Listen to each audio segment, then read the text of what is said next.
Hey there, true crime addicts. It's me, James Renner.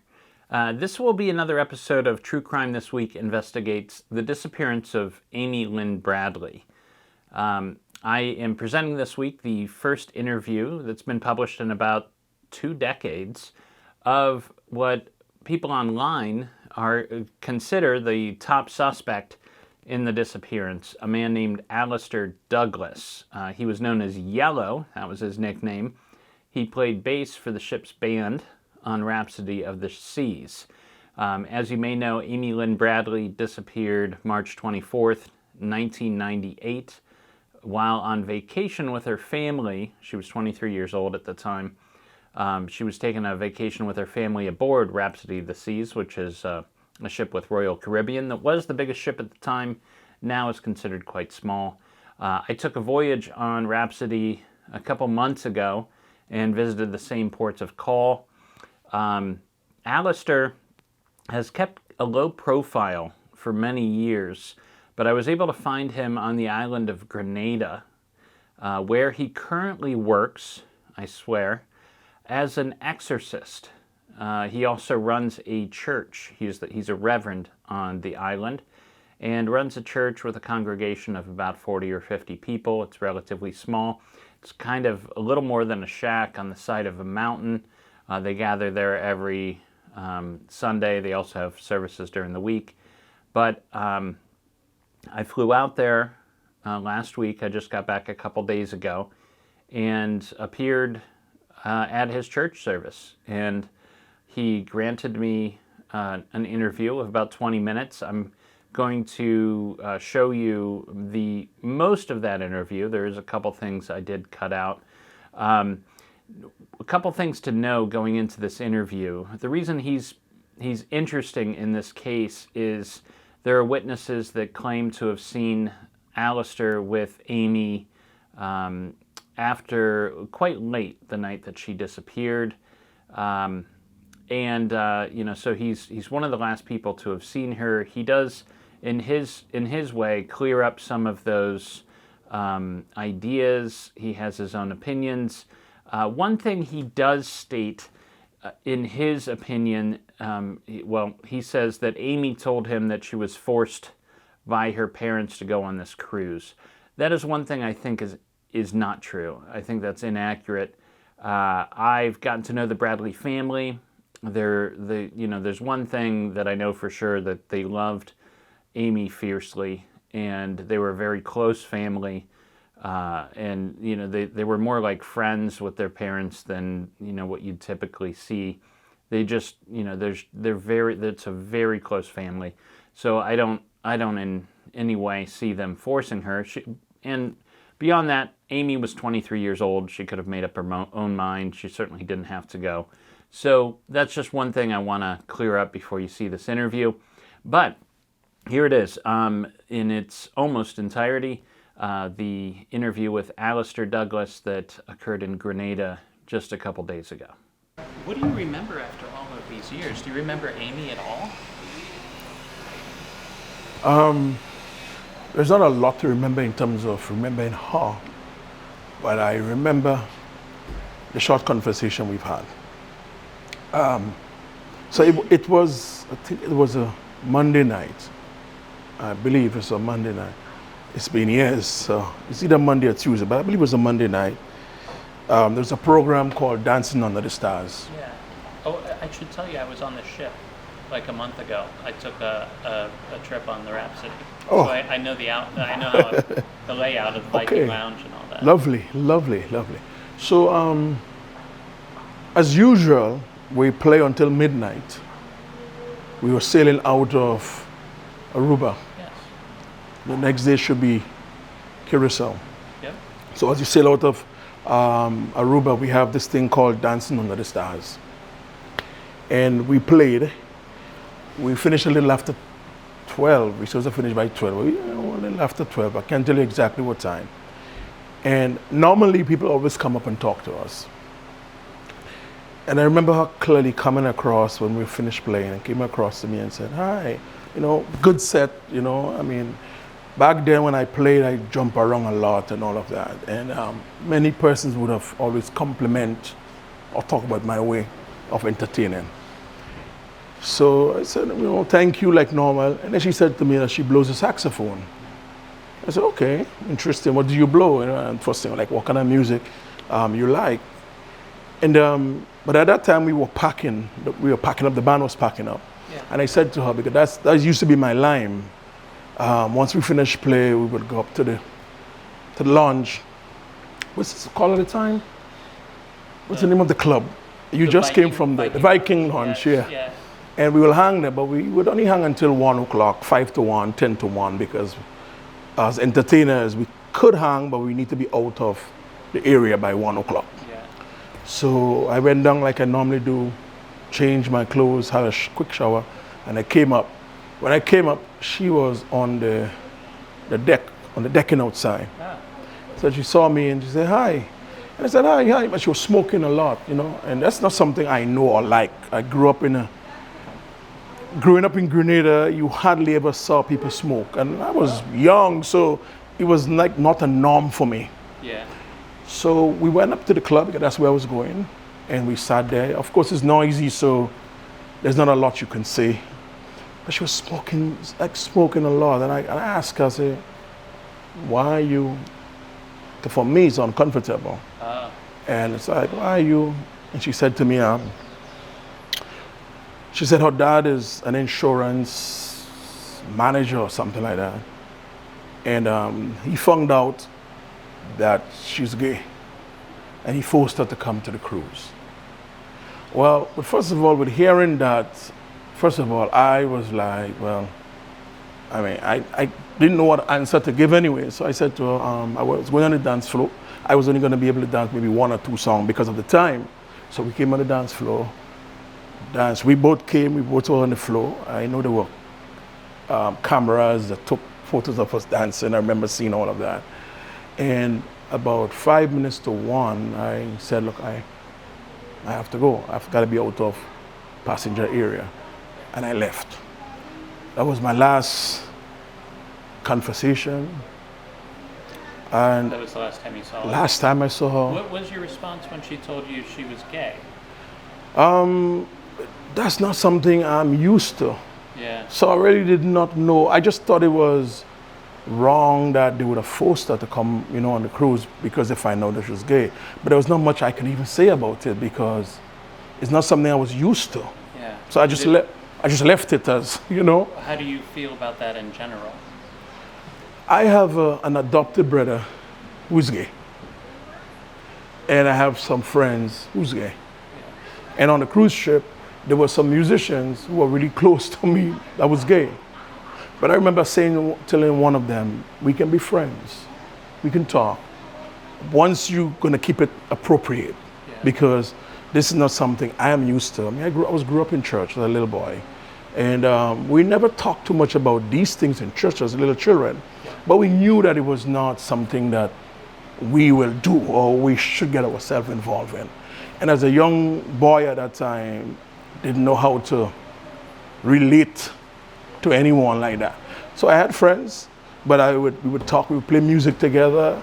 On the ship we would talk, but I would not be in the circle so much because that was like kind of different to me. Why do you think she told you that? I think because I asked why she was smoking. Maybe she wanted me to know, I don't know. But all I can say that was her reply to me for the reason why. Was smoking because of the stress? Yes. So to me, that's a reply from the question I asked because he was smoking here. Really and truly, I would have rather not be there. So that's why I asked, why are you smoking like that? Because it was like what you call a chain. Once you've done with one, smoking. Another one was lit. Another one was lit. While we were there, maybe about 3 cigarettes was lit at the same time, one after the other one, But it was not enough time because the person I am, I like to console people. I like to talk with people. Yeah. There was not enough time. Maybe if the following day I would have seen her, maybe I would have. So there were these 2 women that were recently interviewed that were there on that cruise too, that they thought they saw Amy and you head back up to the Viking Lounge after it closed. No, didn't happen. First of all, the keys that we use, and I did not even know that until this thing happened. The card keys that we use for our doors to go into the room. So once I went down and we went into my room, it would read the time you came in. Oh. And I never really knew that. As I said, I was a young boy. All this technology was not known to me. Yeah. You know. So they knew when you went back to your stateroom. I only got to know that the following day, and this is how I know. The hotel manager, the morning around 7 o'clock, I was awakened by a call by the hotel manager, and he asked me, say, Douglas, do you have a woman in your room? It was forbidden. Yeah. It was forbidden bringing them in our room, going in our room. It was forbidden dating. I mean, and I'm going to be very straight with you. In my life I've been in the Royal Caribbean for a little over 5 years, and I've sit and talked with a lot of people, and we've made dates and stuff like that. But of course, 1 week, nothing could, you know. Yeah. So he asked me the question, and I said no. And I asked, like, why? He said that the woman you were talking to last night at the club, we can't find her. So I said, okay. And he said, all right, I will call you back. The phone was hung up. Matter of fact, he told me, don't leave the room, but he will talk to, you know. Wow. And it's, a matter of fact, right after that, from what I know, they ground the ship shortly after that, close it up, nobody can go out, nobody can come in. And this is when the investigation started, is when I realized that they could have checked the time I went into my room. Yeah. Because I did not know that. So I'm not allowed to be back out of my room until in the morning period. Yeah. So once I clock in at 1, sometimes I might have gone downstairs sometimes. Normally we would go downstairs, and if I'm hungry, I will go to the crew mess and all of that, and then clock in, you know. But once I got in, I did not come back out until I got that phone call. And then I was told, don't leave the room. Matter of fact, with both of us in the room, one of the other musicians, so each room, we were 4 musicians at the band. So each 2 in one room, 2 in another room, on bunk beds. So Oscar Alexander was the guy there with me on the top, I was at the bottom. Oh, so there was another guy in the room with you too? Yeah. Wow. Yeah, Oscar Alexander. And that was it. Then came the FBI. Yeah. They ground the ship. Did you have to take a lie detector test, or was they? Again, I go back to my innocence of these things. So of course, every person who would have interacted with her, the people who cleaned the room, the people who served her dinner, everybody was interrogated. I was put all of these things on me, and maybe did 1 or 2 or 3 because the sessions went on and on and on and on and on. Lie detector tests. What did they say to you afterwards? Well, at that time they did not say anything much to me. They took the stuff off and they released me. But then it was followed up by a woman called Sherry, and I'm sorry she left her card with me, but that's years ago. Yeah. Sherry was an FBI agent. Yeah. She came to Grenada, met me at a hotel, and interviewed me a couple of times. And at the last time she spoke with me, she said to me, "Listen, you are clear from this." She said to me, "That's gonna be good to hear." Well, of course. I mean, I was not really worried because I know that I don't know anything about all of this. But at the same time, I was a bit nervous because this is a new thing for me. This is my name being mixed up in something that I don't know about, and I'm not used to this. Listen, my life has been, I've lost so many opportunities. Because of this? Because of this. How? Because they Google your name or something? And that would come up. Yeah. You know, I've been such intensively coming from Greece to Grenada when I got to London just because my name. Really? You know, it don't happen now. I travel freely, you know, nobody give me a hard time, you know, but at that time, so I've lost, there were contracts on other ships that people wanted me to come for a couple months, good paying for a few months, that once my name was entered, say no, they would say that I had something to do with this missing girl, and I lost. I lost the contracts, and I struggled for a long time. But I'm good. I set up my little business, you know, and but for me, that is as much as I can really say that I know about this. Great. Thank you very much. Is there anything else? Have you ever looked online about what people have said, or do you try to stay away from that? I should stay away. Let me see. My inbox, my Facebook, people have been writing me horrible stuff for years. Really? My wife, for years. My wife just ignored it. To your wife? Yes, once she is a Douglas. Yeah. My daughter, who lives in the U.S., has been bombarded. As a matter of fact, I think she met with some people some time ago. Yes, only lately. We haven't talked much lately because lately she called me one day. Yeah. Maybe about 6 or 7 weeks ago. But first of all, she called me maybe about 8 weeks ago and said, Daddy, you know, this thing with the girl, look, I keep getting all this stuff coming to me, and I'm concerned with my daughter.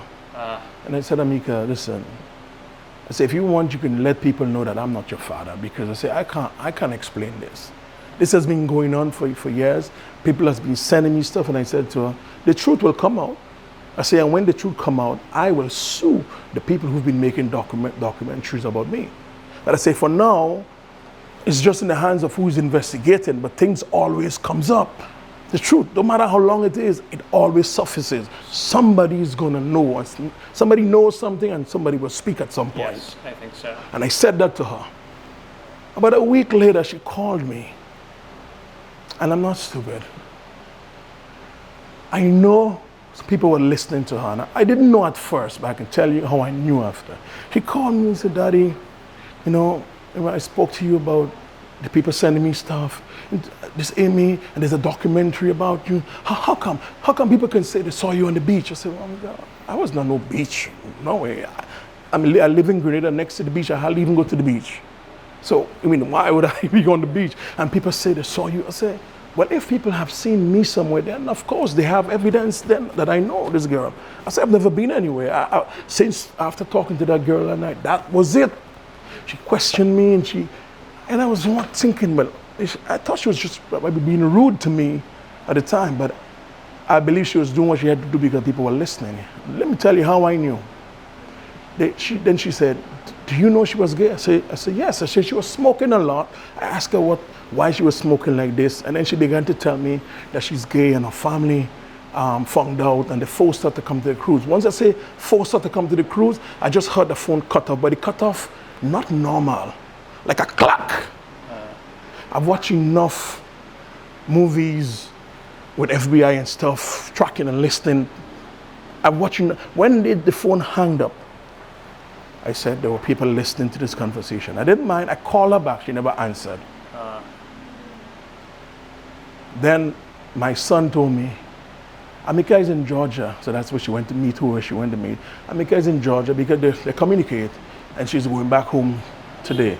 So when he said that, I added what I felt, and I said, okay. And she got back home. She sent me a text.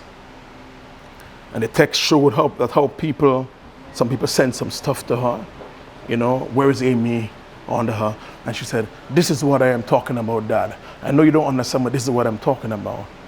And then she said, I don't deserve this. And I wrote back and I said, Amika, what have I done to you?